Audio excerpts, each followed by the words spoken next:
आज के इस टॉपिक में हम लोग जो है वो मोशन के बारे में पढ़ने वाले हैं, जो कि क्लास 9th में भी है और क्लास 11th में भी आपका चैप्टर है। और फिज़िक्स की दृष्टि से ये बहुत ही इम्पोर्टेंट चैप्टर है आपके पास, जिसमें हम थोड़ा क्विक रिवीजन करते हैं। इसमें सबसे पहले जो आता है आपके पास रेस्ट एंड मोशन की बात करते हैं। नॉर्मली स्टूडेंट से पूछिए कि रेस्ट का मतलब क्या है, तो वो जवाब यही देते हैं कि कोई ऑब्जेक्ट रुका हुआ है, स्टेशनरी है, तो वो रेस्ट में है। बट फिज़िक्स के हिसाब से रेस्ट की जो डेफिनेशन है वो क्या होती है आपके पास, कि अगर किसी ऑब्जेक्ट की पोजीशन उसकी सराउंडिंग के रेस्पेक्ट में चेंज नहीं हो रही है तो वो ऑब्जेक्ट रेस्ट में कहलाएगा। ठीक है, इसको समझते हैं पहले। मान लीजिए ये कोई आपके पास पर्सन है, आप अपने आप को ही कंसिडर कर सकते हैं, तो आपको छोड़कर ये पूरा यूनिवर्स आपकी सराउंडिंग कहलाएगा। ये पूरा जो आपका यूनिवर्स है वो आपकी सराउंडिंग कहलाता है।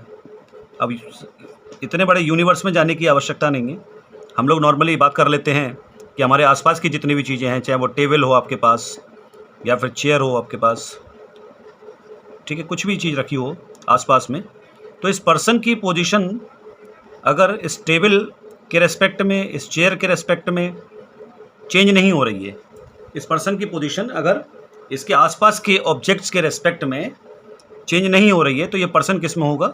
रेस्ट में कहलाएगा।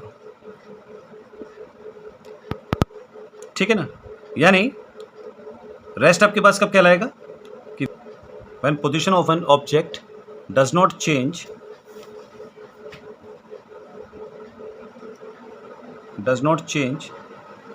with respect to its surrounding.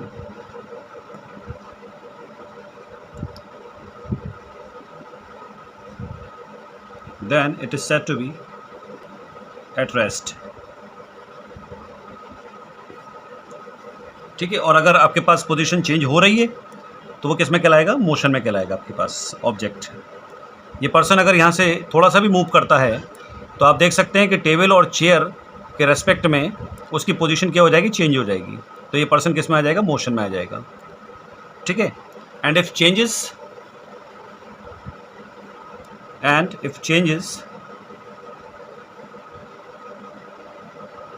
Then it is said to be in motion.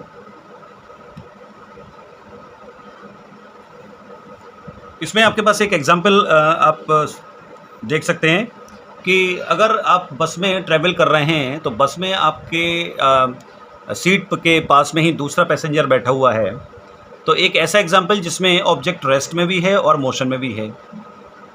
तो सपोज़ आपके पास में एक दूसरा पैसेंजर बैठा हुआ है, तो उस पैसेंजर के रेस्पेक्ट में आप किस में हैं? रेस्ट में हैं। लेकिन एक पर्सन जो कि बस के बाहर कहीं टेबल या चेयर पर बैठा हुआ है, तो उसके रेस्पेक्ट में आप मूव कर रहे हैं, इसका मतलब उसके रेस्पेक्ट में आप किस में हैं? मोशन में हैं। तो आप रेस्ट में भी हैं और मोशन में भी हैं, लेकिन इस बात से निर्भर करता है, इस बात पे डिपेंड करता है कि किसके रेस्पेक्ट की बात कर रहे हैं हम। अगर आपके साथ में जो पैसेंजर बैठा है बस के अंदर ही बैठा हुआ है, तो फ्रेम ऑफ रेफरेंस क्या है? इसमें सेम लिया है हमने। ठीक है, जो बाहर बैठा हुआ है वो क्या है आपके पास? फ्रेम ऑफ रेफरेंस उसका क्या हो जाता है? अलग हो जाता है। लाइक फॉर एग्जाम्पल, इस अर्थ पे जो भी ऑब्जेक्ट रेस्ट में हैं, सारे के सारे जितने भी ऑब्जेक्ट रेस्ट में हैं, भाई आपके पास जो अर्थ है उसमें जितने भी ऑब्जेक्ट अर्थ की सरफेस पर हैं वो सारे के सारे किस में हैं? अर्थ की अगर हम बात करें तो अर्थ की सरफेस पर जितने भी ऑब्जेक्ट रेस्ट में हैं वो हमें लगता है कि रेस्ट में हैं, क्योंकि वो हमारे रेस्पेक्ट में उनकी पोजीशन चेंज नहीं हो रही है। लेकिन अगर हम उन्हीं चीज़ों को अर्थ से बाहर जाके देखें तो अर्थ क्या हो रही है? लगातार मूव कर रही है, तो मोशन में है। तो यहाँ पर रेस्ट एंड मोशन का कॉन्सेप्ट जो है वो इस बात पर डिपेंड करता है कि हम किसके रेस्पेक्ट में, यानी फ्रेम ऑफ रेफरेंस कैसा है। अगर सेम फ्रेम ऑफ रेफरेंस में है तो हम रेस्ट में हो सकते हैं, लेकिन उसी चीज़ को अगर हम डिफरेंट फ्रेम ऑफ रेफरेंस से देखें तो वही सेम चीज़ किस में दिखेगी? आपके लिए मोशन में दिखेगी। यहाँ पर मोशन एंड रेस्ट जो हैं वो रिलेटिव टर्म्स हैं। Motion and rest are relative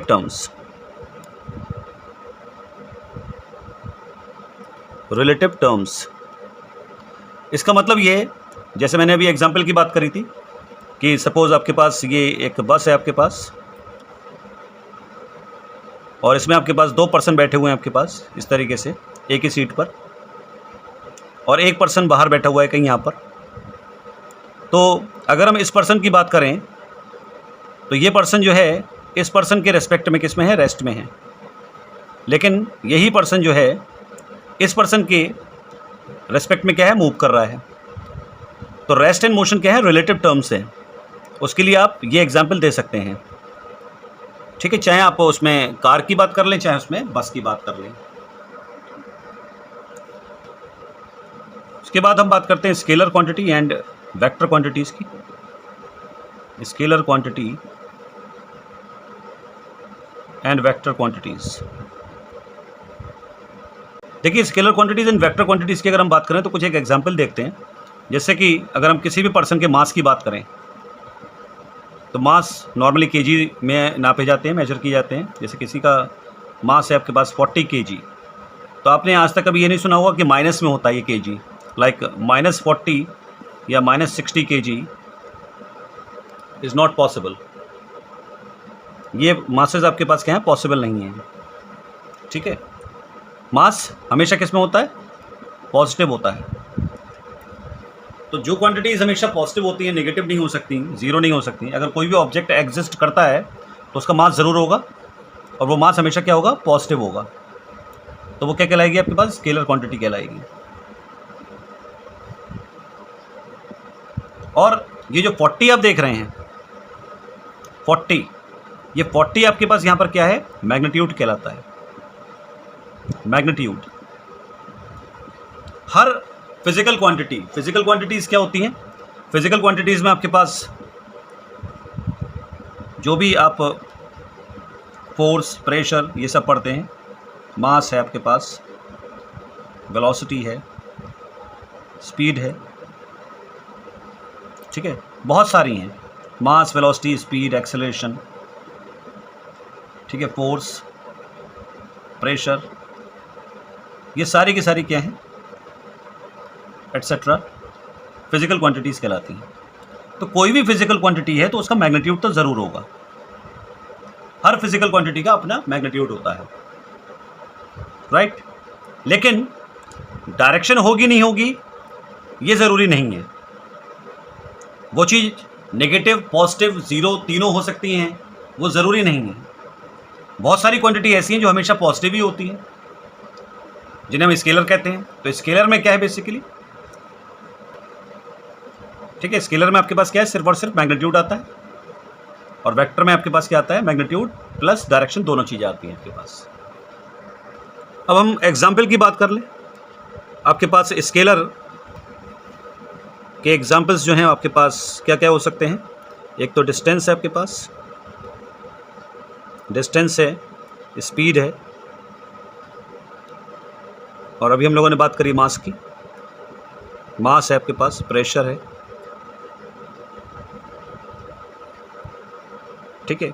और भी आगे चल के बहुत सारी फिजिकल क्वांटिटीज़ आपको देखने को मिलेंगी, तो फिलहाल अभी हम इतना ही देखते हैं। डिस्टेंस, स्पीड, मास, प्रेशर एटसेट्रा, ये सारी क्या हैं आपके पास, स्केलर क्वांटिटीज़ हैं। इलेक्ट्रिक फ्लक्स भी आएगा आगे चल के, क्लास 12th में आता है वो, तो वो भी आपके पास स्केलर क्वांटिटी है। इसी तरीके से वेक्टर के एग्जाम्पल्स भी कई सारे हैं। तो वेक्टर्स में क्या क्या आता है आपके पास, डिस्प्लेसमेंट आ जाएगा, डिस्प्लेसमेंट है, वेलोसिटी है, और वेट है। स्टूडेंट्स को मास और वेट में बहुत ज़्यादा कन्फ्यूजन होती है। फोर्स है, एक्सेलरेशन है, एटसेट्रा। आगे चल के आपके लिए कई सारी वेक्टर क्वांटिटीज़ मिलेंगी। जैसे जैसे आप 9th से 12th की तरफ अप्रोच करते हैं तो धीरे धीरे करके फिजिकल क्वांटिटीज़ बढ़ती जाती हैं, तो वो स्केलर भी हो सकती हैं और वेक्टर भी हो सकती हैं। तो वेक्टर्स में बेसिकली डायरेक्शन की बात आती है। जैसे सपोज़ अगर हम बात करें किसी भी ऑब्जेक्ट के वेट की बात करें, तो वेट आप जानते हैं कि हमेशा वर्टिकली डाउनवर्ड एक्ट करता है। आप ऑब्जेक्ट किसी भी तरीके से रख लीजिए, उसका साइज़ और शेप किसी भी तरीके से रख लीजिए, वो हमेशा वर्टिकली डाउनवर्ड ही गिरेगा। इसका मतलब है कि वेट हमेशा एक पर्टिकुलर डायरेक्शन में लगता है, और वो डायरेक्शन कौन सी होती है? Vertically downward. तो वेट के साथ डायरेक्शन आ रही है, इसलिए वेट क्या है आपके पास? वेक्टर क्वांटिटी है। ठीक है। ऐसी टेंशन हो सकती है, टेंशन भी एक तरीके का फोर्स होता है आपके पास। तो फोर्स के कई सारे नाम आएंगे आगे चलकर आपके पास, चाहे वो नॉर्मल रिएक्शनरी फोर्स हो, चाहे टेंशन हो आपके पास, चाहे वेट हो। वेट भी क्या है? एक तरीके का फोर्स है। वेट क्या है आपके पास? वेट को अगर हम डिफाइन करें तो ये क्या है आपके पास? ग्रेविटेशनल पुल है, ग्रेविटेशनल पुल ऑफ अर्थ। यानी अर्थ किसी भी ऑब्जेक्ट को जितने फोर्स से नीचे खींचती है, अट्रैक्ट करती है, उसी को हम लोग क्या कहते हैं? उस ऑब्जेक्ट का वेट कहते हैं। ऐसे ही कोई भी ऑब्जेक्ट पर अगर आप फोर्स लगाएं, तो अगर हम ये फोर्स इस तरीके से लगा रहे हैं इस पर, तो इसका मोशन इधर ही की तरफ होगा। ठीक है। इसका मतलब हमें पता लग जाएगा कि हमने फोर्स इस डायरेक्शन में लगाया है। तो फोर्स के साथ डायरेक्शन है आपके पास।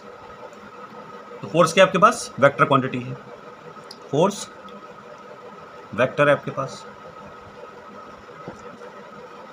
और जो वेक्टर क्वांटिटीज़ हैं वो नेगेटिव, पॉजिटिव और ज़ीरो कुछ भी हो सकती हैं आपके पास। उसका एक एग्जांपल क्या है? जैसे एक्सेलरेशन है आपके पास, एक्सेलरेशन। तो एक्सेलरेशन का बेसिक फॉर्मूला क्या होता है? v minus u upon t, यानी rate of change of velocity को हम एक्सेलरेशन कहते हैं। यानी यूनिट टाइम में वेलोसिटी में कितना चेंज हो रहा है, तो वो चीज़ क्या कहलाती है? एक्सेलरेशन कहलाती है। तो यहाँ पर v जो है आपके पास क्या है? फाइनल वेलोसिटी, और u आपके पास क्या है? इनिशियल वेलोसिटी है। ठीक। t आपके पास टाइम है। अब यहाँ पर अगर हम केसेस देखें तो अगर v और u दोनों बराबर हुए, मान लीजिए आप हाईवे पे किसी पर्टिकुलर वेलोसिटी से मूव करते हुए चले जा रहे हैं, 60 किलोमीटर पर आवर की स्पीड से मूव करते चले जा रहे हैं, और लगभग 5 मिनट्स तक आपकी स्पीड जो है वो 60 किलोमीटर पर आवर ही रही। तो उस 5 मिनट के दौरान v और u दोनों क्या हो गए? सेम हो गए। तो उस केस में v माइनस यू कितना हो जाएगा? 0। तो एक्सेलरेशन कितना हो जाएगा? 0। ठीक। दैट मीन्स उस केस में आपकी जो बॉडी है वो अनएक्सेलरेटेड कहलाएगी, अनएक्सेलरेटेड। इसका मतलब है कि एक्सेलरेशन 0 होगा। बट अगर v और u बराबर नहीं है, बॉडी एक्सेलरेटेड कब कहलाएगी? जब v और u दोनों बराबर नहीं हैं, तो उस केस में बॉडी एक्सेलरेटेड कहलाएगी। और या फिर एक दूसरा केस भी हो सकता है, डी एक्सेलरेटेड।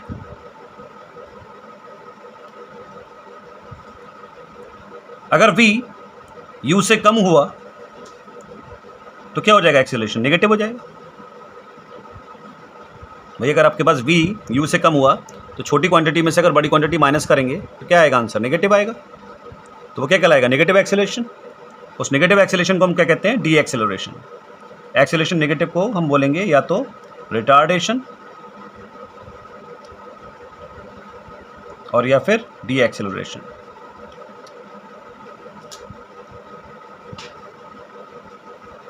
ठीक। तो इसका मतलब है कि एक्सेलरेशन नेगेटिव भी हो सकता है, 0 भी हो सकता है, और अगर v u से बड़ा हुआ तो a क्या हो जाएगा? पॉजिटिव हो जाएगा। तो पॉजिटिव के केस में हम इसको क्या बोलते हैं? पॉजिटिव एक्सेलरेशन या सिंपली एक्सेलरेशन।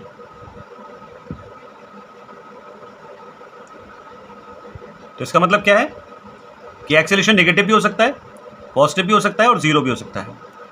तो एक्सेलरेशन क्या हो गया?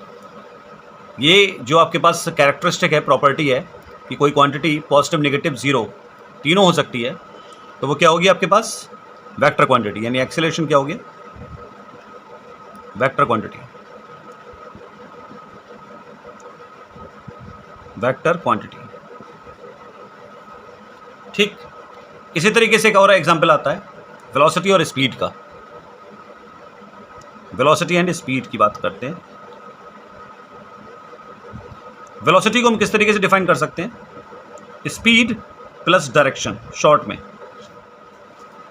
तो देखिए स्पीड भले ही कांस्टेंट हो, अगर डायरेक्शन लगातार चेंज हो रही है तो वेलोसिटी क्या होगी? वेरिएबल। और ऐसा कब होता है? जब आप कोई भी ऑब्जेक्ट को सर्कुलर पाथ पे मूव करवाते हैं। मान लीजिए कोई ऑब्जेक्ट सर्कुलर पाथ पे मूव कर रहा है, किस तरीके से? कांस्टेंट स्पीड के साथ, इस तरीके से कांस्टेंट स्पीड के साथ सर्कुलर पाथ पे मूव कर रहा है, तो स्पीड भले ही कांस्टेंट है, लेकिन वेलोसिटी कोई भी वेक्टर क्वांटिटी, ये चीज़ ध्यान रखिएगा, कॉन्सेप्ट है, आगे तक काम आएगा 9 से लेकर 12 तक और आगे तक, कि सर्कुलर पाथ पे जब कभी हम कोई वेक्टर क्वांटिटी शो करते हैं तो कैसे दिखाते हैं? टेंजेंट से, इस तरीके से, लाइक दिस। तो आप देख सकते हैं, आप हर एक पॉइंट पर टेंजेंट की डायरेक्शन क्या है? वेलोसिटी शो कर रही है, वेलोसिटी की डायरेक्शन। तो जिस तरीके से ये ऑब्जेक्ट सर्कुलर पाथ पे घूम रहा है तो वेलोसिटी की डायरेक्शन देखिए लगातार चेंज हो रही है। तो सर्कुलर पाथ पे अगर कोई ऑब्जेक्ट कांस्टेंट स्पीड से मूव कर रहा है तो इसका मतलब उसकी वेलोसिटी क्या होगी? वेरिएबल होगी। तो स्पीड यहां पर क्या होगी? कांस्टेंट। स्पीड यहां पर क्या है? कांस्टेंट है, लेकिन वेलोसिटी क्या है? Variable, right. तो वेलोसिटी के साथ डायरेक्शन भी है, वेलोसिटी क्या है? वेक्टर क्वांटिटी है, और स्पीड क्या है आपके पास? स्केलर क्वांटिटी है। अगर आपसे कोई पूछे कि मैग्नीट्यूड ऑफ वेलोसिटी स्केलर है या वेक्टर है, तो आप बताएंगे स्केलर, क्योंकि मैग्नीट्यूड ऑफ वेलोसिटी को हम क्या कहते हैं? स्पीड कहते हैं। नेक्स्ट जो टॉपिक है हमारे पास वो क्या है?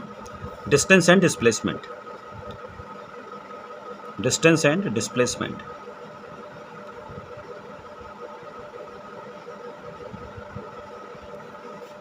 अब इसमें डिस्टेंस क्या है? देखिए इस वीडियो में मैं आपके लिए बिल्कुल मेन कीवर्ड्स की बात बता रहा हूँ, बाकी आप लैंग्वेज में तो लिख ही सकते हैं उस चीज़ के लिए कि it is defined as so and so, but main keywords अगर याद रखेंगे आप तो वो चीज़ आपको लंबे समय तक याद रहेगी। डिस्टेंस आपके पास क्या है? Actual path travelled, actual path travelled. और डिस्प्लेसमेंट क्या होता है? डिस्प्लेसमेंट आपके पास है शॉर्टेस्ट डिस्टेंस, शॉर्टेस्ट डिस्टेंस। मान लीजिए कोई ऑब्जेक्ट जो है वो ए से चला, इस तरीके से पाथ फॉलो करता हुआ ए से स्टार्ट करके जे पर ख़त्म करता है, तो यहाँ पर आपके पास जो डिस्टेंस होगी उसने एक्चुअली कितना कवर किया उसने, तो वो डिस्टेंस आपके पास क्या हो जाएगी? यहाँ पर डिस्टेंस आपके पास हो जाएगी, यानी जितना भी आप मूव कर रहे हैं उन सबको आप ऐड कर देंगे। और डिस्टेंस की जो स्टैंडर्ड यूनिट होती है वो क्या होती है? मीटर होती है, और डिस्प्लेसमेंट की भी मीटर होती है। तो डिस्टेंस आपके पास किस में आ जाएगी? स्टैंडर्ड यूनिट में, यानी मीटर में आ जाएगी। बट डिस्प्लेसमेंट की बात करें यहाँ पर, तो डिस्प्लेसमेंट आप देख सकते हैं, इनिशियल पोजीशन हमारी कौन सी है? ए है, और जे क्या है? Final position. ये आपके पास इनिशियल है और ये आपके पास क्या है? फाइनल। तो इनिशियल एंड फाइनल पोजीशन के बीच की शॉर्टेस्ट डिस्टेंस कितनी होगी? ये वाली।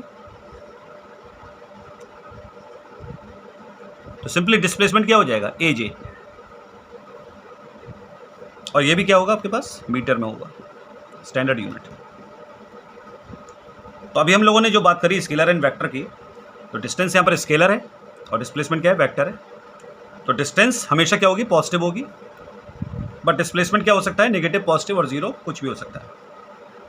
और जीरो का कॉन्सेप्ट कई बार आता है, खासतौर से सर्कुलर पाथ पर।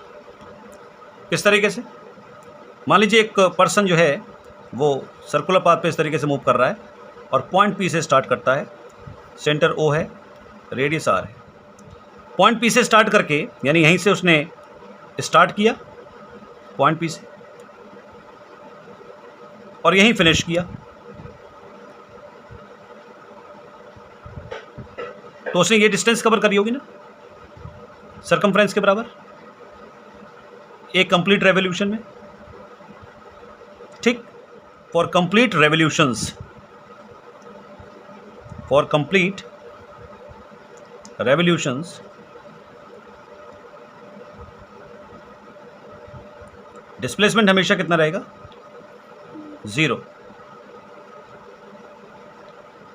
बट डिस्टेंस कितनी हो जाएगी।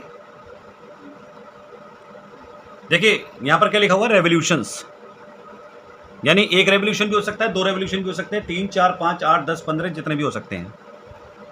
तो कितना करेंगे, डिस्टेंस कैसे निकालेंगे, number of revolutions into circumference.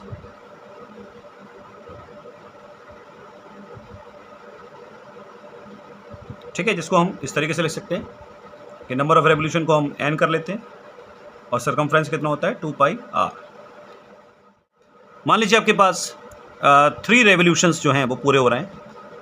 एक कोई ऑब्जेक्ट है जो एक सर्कुलर पाथ के 3 रेवोल्यूशन पूरा कर रहा है।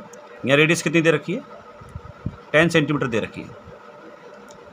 तो after 3 complete revolution, after 3 complete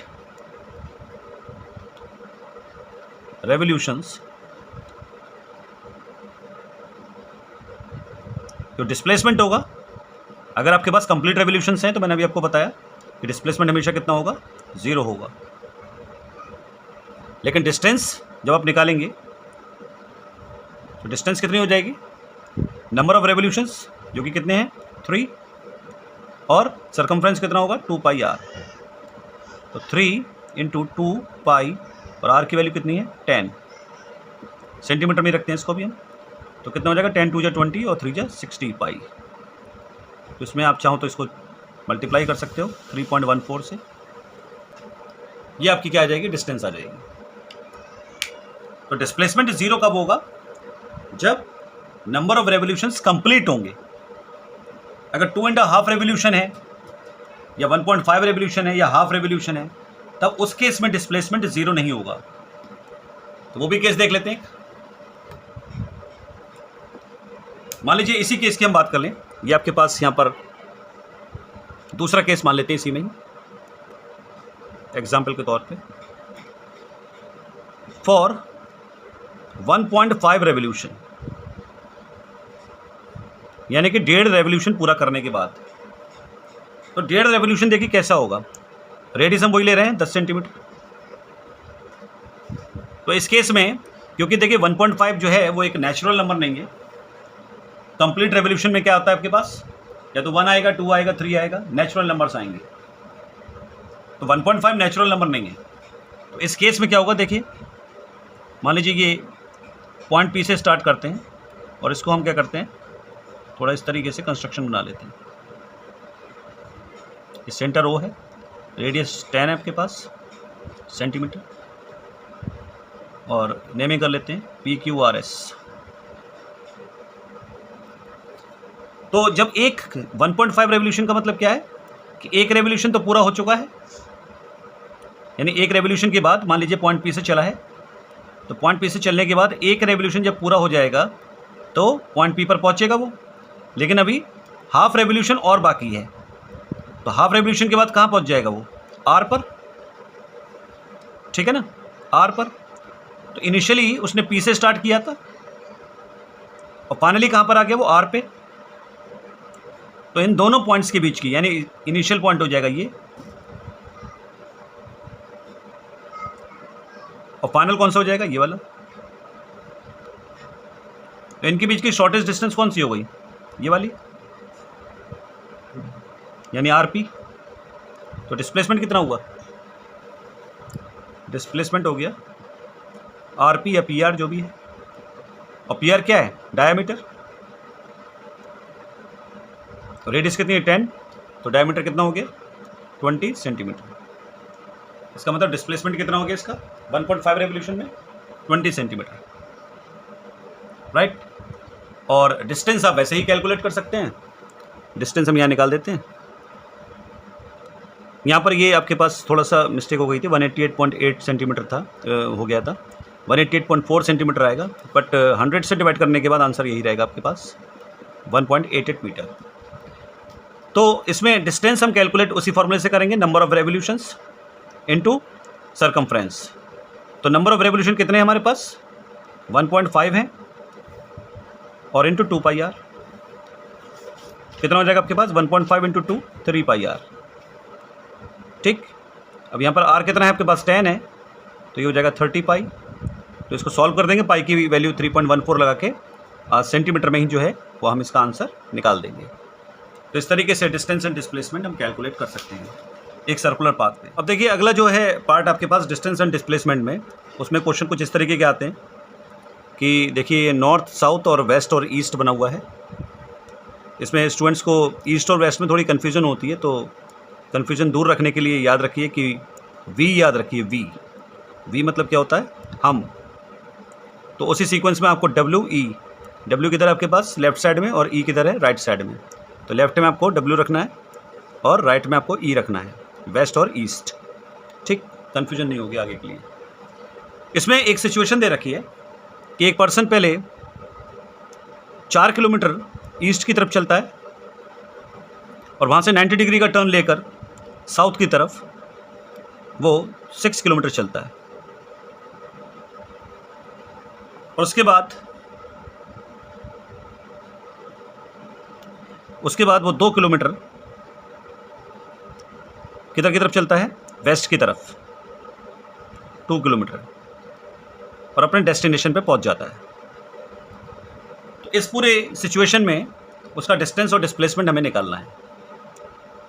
तो नेमिंग कर लेते हैं, ये ए हो गया आपके पास पॉइंट, ये बी हो गया, और ये आपके पास सी हो गया।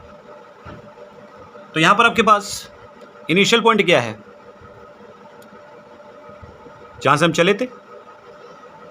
तो इनिशियल पॉइंट क्या है हमारे पास, ओ, और फाइनल पॉइंट क्या है, सी। ठीक, यानी आपके पास इनिशियल पॉइंट ये रहा ओ, और फाइनल पॉइंट ये है सी। तो देखिए डिस्टेंस तो इजीली आप कैलकुलेट कर सकते हैं। डिस्टेंस के लिए जितना जितना किलोमीटर आपको दे रखा है क्वेश्चन में, उन सबको ऐड कर दीजिए। जैसे कितना कितना दे रखा है आपको, 4 किलोमीटर दे रखा है, प्लस 6 किलोमीटर दे रखा है, प्लस 2 किलोमीटर दे रखा है, कितना हो गया, 4 6 10 2 12, यानी उसने डिस्टेंस कितनी ट्रेवल करी, 12 किलोमीटर। बट डिस्प्लेसमेंट की बात जब आएगी, तो डिस्प्लेसमेंट के लिए हमें ये डिस्टेंस निकालनी होगी, डायरेक्ट डिस्टेंस, ये वाली डिस्टेंस OC। तो डिस्प्लेसमेंट क्या होगा यहाँ पर, OC। अब OC निकलेगा कैसे, तो यहाँ पर इस टाइप के क्वेश्चंस में डिस्प्लेसमेंट निकालने के लिए जनरली हम लोग राइट एंगल ट्रायंगल का कॉन्सेप्ट यूज करते हैं, जिसमें एंगल के ठीक सामने क्या होता है, परपेंडिकुलर, और 90 के ठीक सामने क्या होता है, हाइपोटेन्यूज, बचा बेस। तो पाइथागोरस थ्योरम के हिसाब से क्या होता है, h² = p² + b²। अगर आपको इसमें हाइपोटेन्यूज फाइंड करना है तो आप √ p² + b² करके निकाल सकते हो। अगर आपको इसमें परपेंडिकुलर फाइंड करना है तो √ h² - b² करके निकाल सकते हो।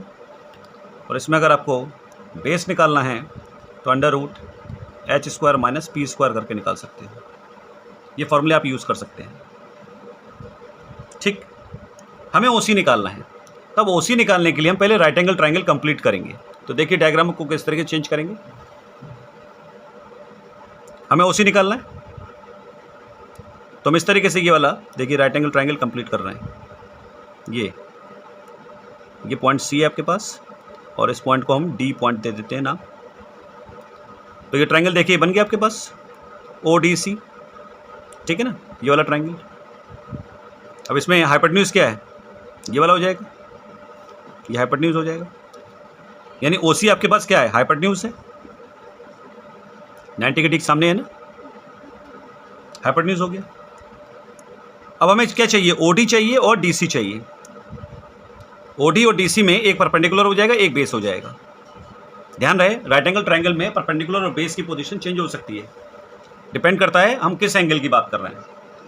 इस एंगल की बात कर रहे हैं या फिर इस एंगल की बात कर रहे हैं।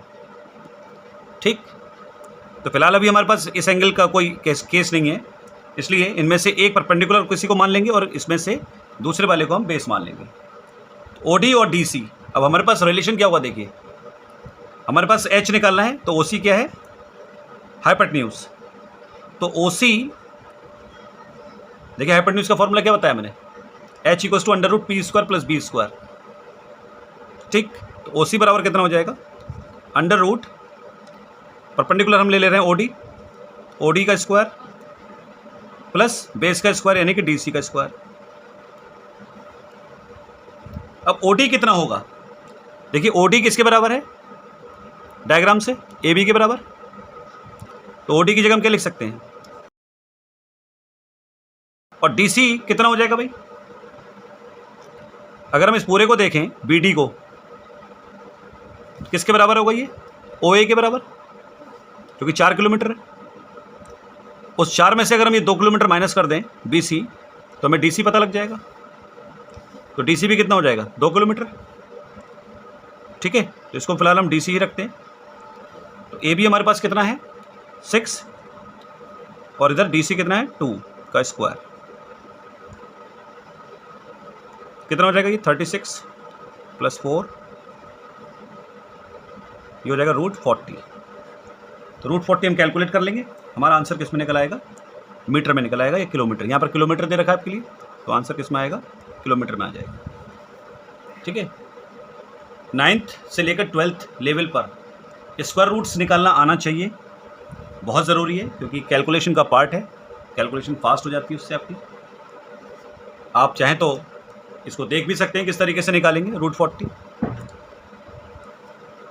यहाँ पर आपको एक चीज़ बता दूँ स्टूडेंट्स, कि वैदिक मैथ्स बहुत ज़रूरी होती है, और वो वैदिक मैथ्स बेसिकली क्या है उसका एक दो एग्जाम्पल देख लेते हैं हम लोग।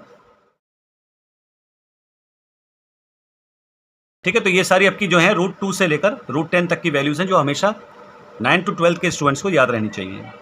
अब देखिए, इससे कैलकुलेशन थोड़ी तेज कैसे होगी, जैसे हमें निकालना है √40 की वैल्यू निकालना है, तो √40 को क्या लिखेंगे हम, 4 × 10, √4 × √10, और √4 की वैल्यू हम जानते हैं 2, और √10 की वैल्यू कितनी होती है, 3.16। तो ये कितना हो जाएगा आपके पास, 326। ठीक है भाई, किलोमीटर।